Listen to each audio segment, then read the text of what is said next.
Kalau sudah sampai di titik itu, kesadaran kita sudah di situ, subhanallah. Saya berani mengatakan hidup itu luar biasa, penuh berkah.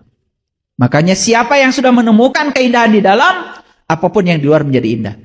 Dan siapa yang menemukan kemuliaan di dalam, apapun yang di luar menjadi mulia. Dan siapa yang sudah menemukan kesucian di dalam, semua yang di luar pun suci. Nah, jadi kebalikan dari terpaksa apa? Ikhlas. Ulangi, kebalikan dari terpaksa apa?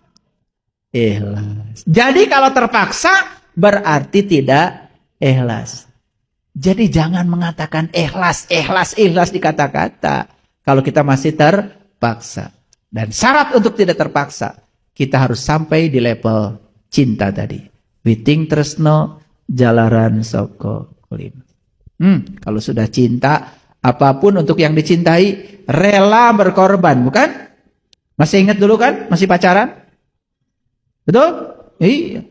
Lewat kuburan aja indah.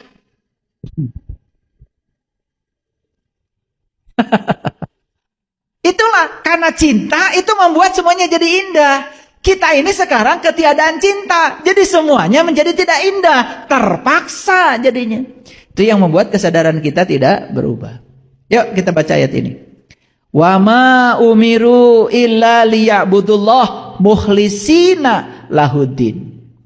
Hunafa'u wa yuqimus shalah wa yutuz zakah zalika dinul qayyim.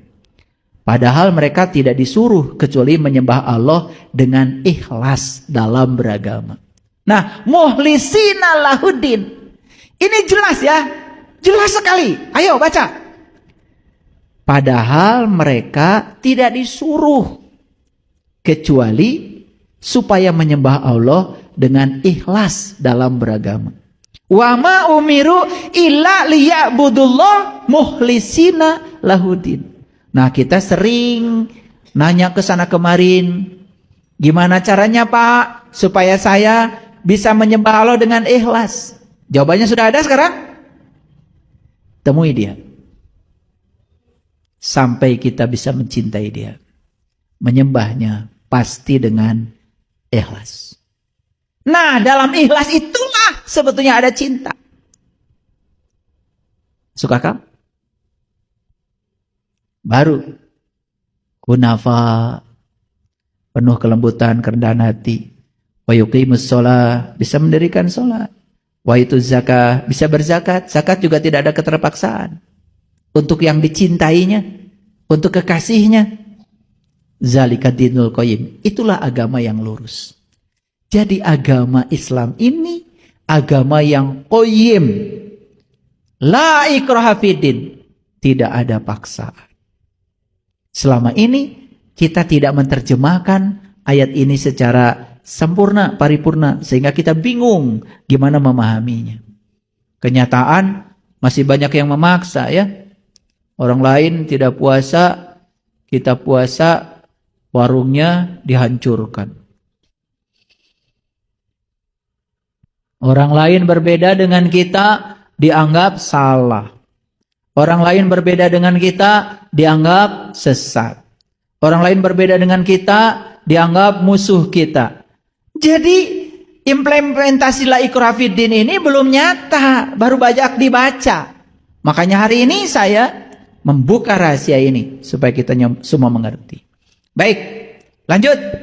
Ini Quran surat Al-A'raf ayat 29. Katakanlah, Tuhanku menyuruh menjalankan keadilan. Luruskan wajahmu setiap memasuki masjid. Indah sekali ya. Wa aqimu wujuhakum inda kulli masjid. Pernah mengamalkan ini? Pernah mengamalkan ini? Mana masjid? Mana masjid? Syariatnya masjid ini. Ini. Luruskan wajahmu setiap memasuki masjid. Begitu masuk masjid. Gitu. Tidak boleh luak liar gitu. Awas. Ini sudah diamalkan oleh leluhur kita.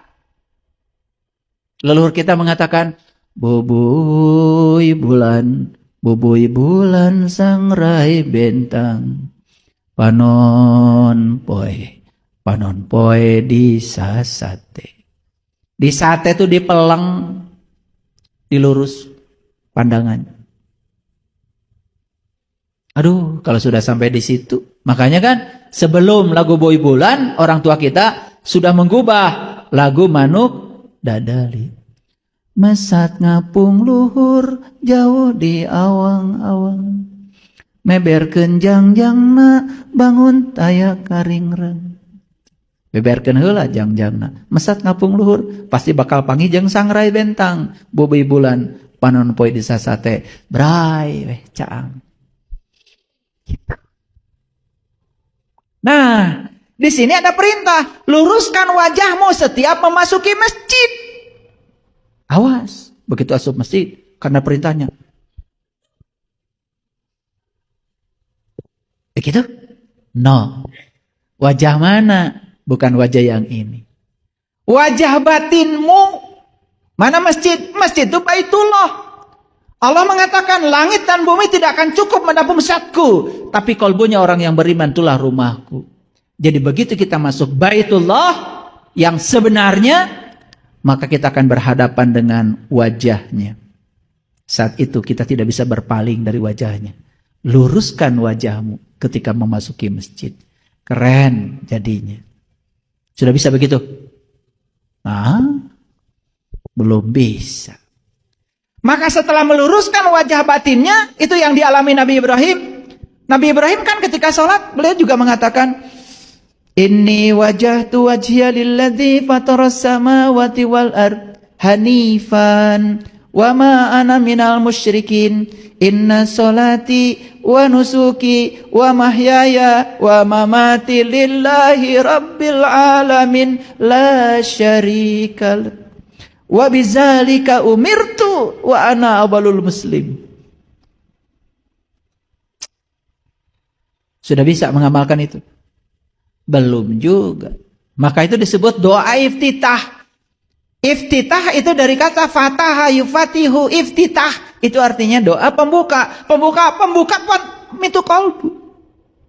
Kalau sudah terbuka pintu kalbunya, bahkan tidak usah membaca kalimat itu, sudah berhadapan wajahnya dengan dia. Itu yang dikatakan di ayat ini, luruskan wajahmu setiap memasuki masjid. Begitu masuk masjid yang namanya Baitullah, tidak bisa berpaling lagi. Lurus wajahnya ke sana. Gitu, baru sholat itu ada rasanya.